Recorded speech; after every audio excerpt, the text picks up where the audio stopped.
Occupying forces invaded Rafah in the southern part of the enclave, where 1.4 million Palestinians had sought refuge.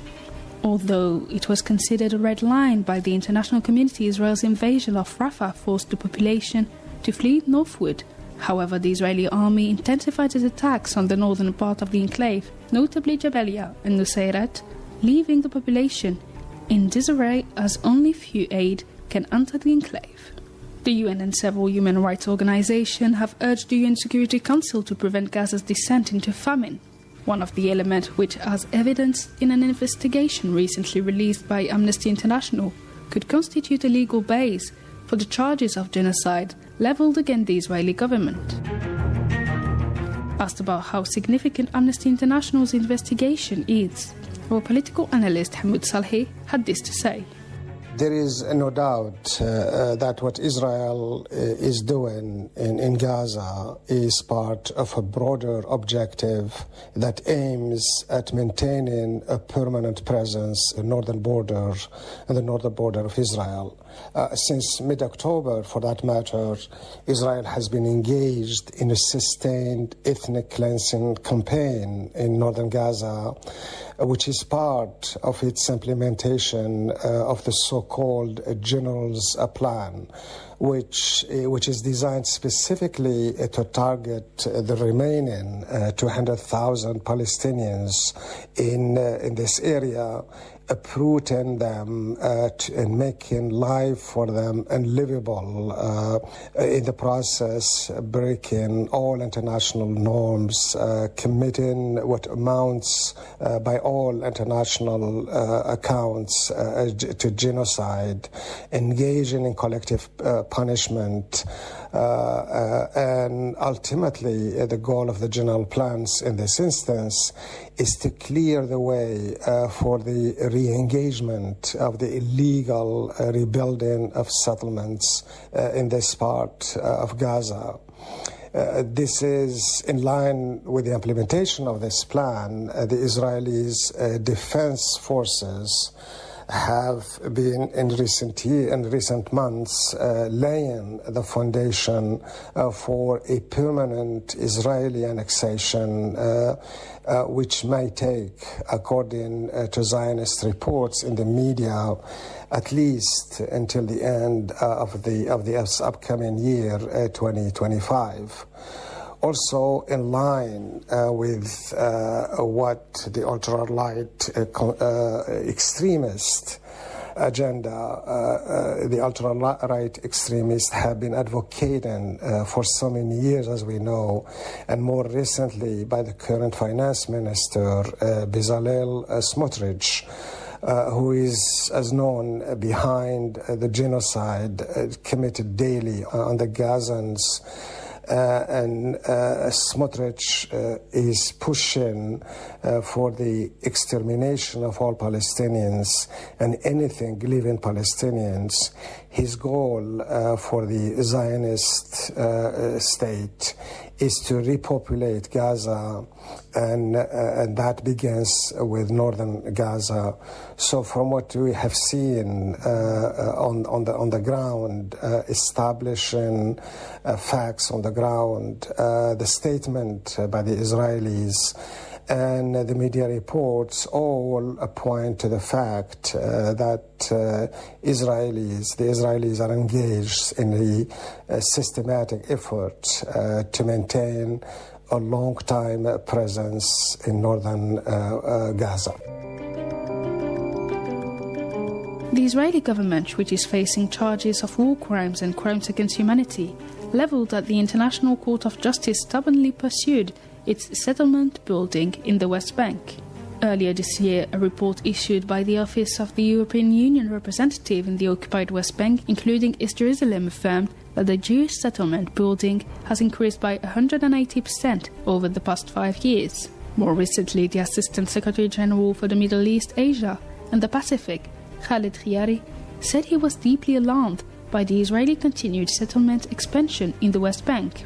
Addressing a UN Security Council's meeting on the situation in the Middle East, he reiterated that the settlement activities were a blatant violation of international law and UN resolutions and were threatening the viability of a future Palestinian state. The widespread devastation and deprivation resulting from Israel's military operations in North Gaza, especially around Jabalia, Beit Lahia and Beit Hanun, are making the conditions of life untenable for the Palestinian population there. I condemn Israel's use of explosive weapons with wide area effects in densely populated area that has caused massive casualties and damage to residential buildings, schools, hospitals, mosques, and UN premises. United Nations premises are inviolable in all times. I reiterate my unequivocal condemnation of the widespread killing and injury of civilians in Gaza, including women and children, and the deprivation of essentials to survive. I'm concerned over what may amount to violations of international humanitarian law in the conduct of hostilities, including non-compliance with the principles of distinction, proportionality,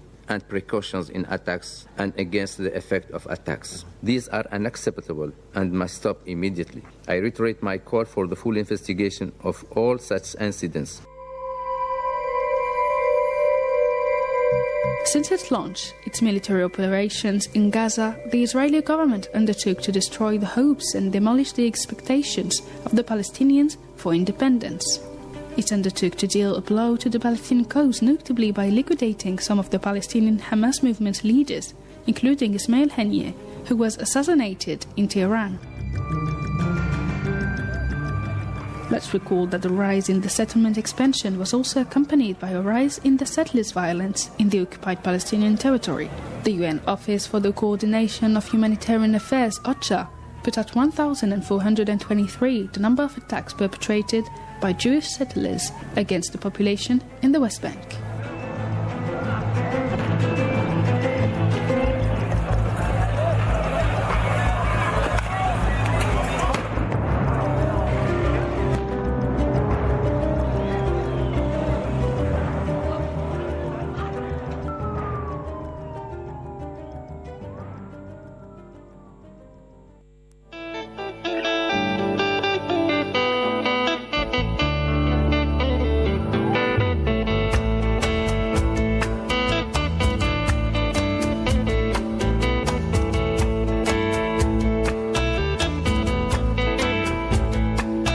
Tamanrasset is a town located in the southern part of Algeria that is also the administrative capital of Tamanrasset province, the largest province in the country.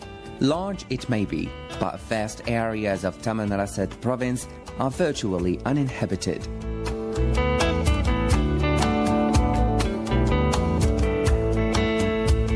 One might say that Tamanrasset is the poster child for desert oasis everywhere, outside the duty but well-ordered town of Tamanrasset with its signature red houses, desert wastes of the magnificent Sahara stretch from miles in any direction. It is for this reason that Tamanrasset has long been a vital rest stop for ancient caravans and desert traders. The town's importance to Algeria was demonstrated by the fact that the paved Trans-Sahara Highway goes through Tamanrasset, and travelers on the north-south route often stop at the town.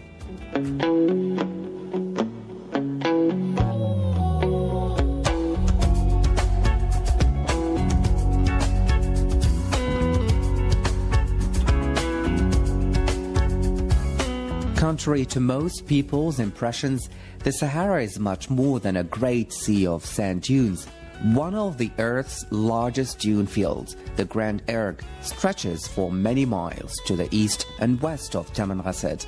Immense waves of shifting sand, with crests up to 15 feet high, march across the desert under a baking sun.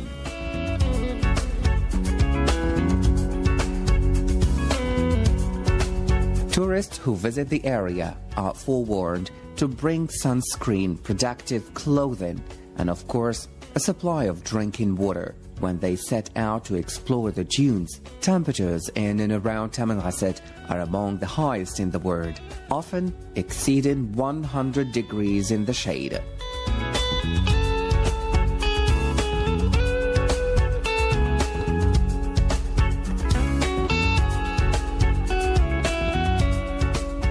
Thirsty travelers who reach Tamanrasset after a long, sun-baked journey certainly appreciate the fresh fruit, breads, and well water available in the town.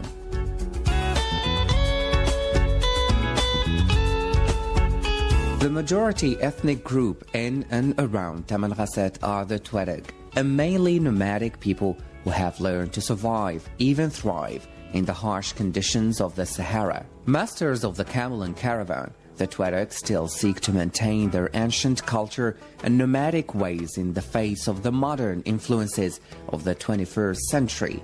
As such, the population of Tamanrasset fluctuates according to the season. When rains moisten the thin soils of the rugged Ahagar and Tadmate plateaus, the Tuareg tribesmen and their families graze goats and camels on the fields of grass, then return to Tamanrasset with milk, cheese, and meat to trade in the marketplace or kasbah. Visitors to Tamanrasset will find the people to be friendly and accommodating. Through the pride they take in the culture and customs is obvious.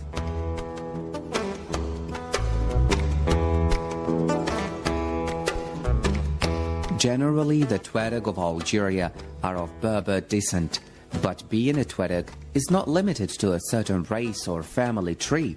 As long as the lifestyle, traditions, and language are accepted, people are seen as Tuareg. Living mostly in the West African regions with nomadic tribe of the Sahara, once traveled the desert in great numbers, but after invasions and wars, they have been reduced to small groups scattered across the sandy hills of the unforgiving deserts. At the start of the 17th century, Arabs started moving into the coastal regions of Algeria, pushing the Tuareg into the Sahara Desert. There were approximately 3 million Tuareg at this time, who took on the role as trans-Saharan camel traders, traveling across the desert plains from one destination to the next.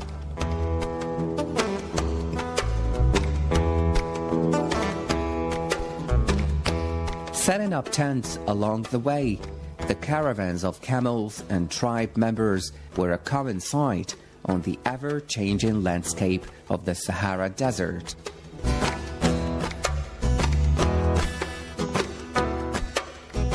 The Tuareg are still known for camel trading, but have also evolved into camel breeders and blacksmiths. Their crafted swords, jewelry, leatherwork, and metal craft have become sought-after items. There have even been exhibitions of their works, such as the art of being Tuareg at the Stanford Canto Art Center, displaying swords, amulets, drums, dresses, saddles, and tents. Traditional Tuareg music can still be heard at festivals and events, but bands like Tinariwin have added a few modern instruments and have brought their genre of music to the modern world.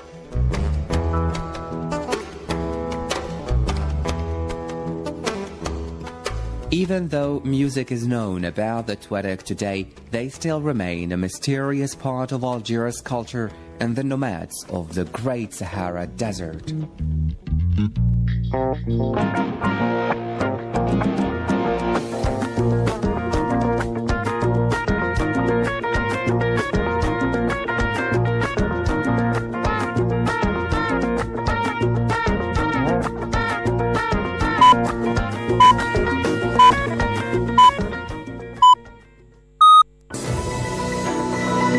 Radio Algeria International.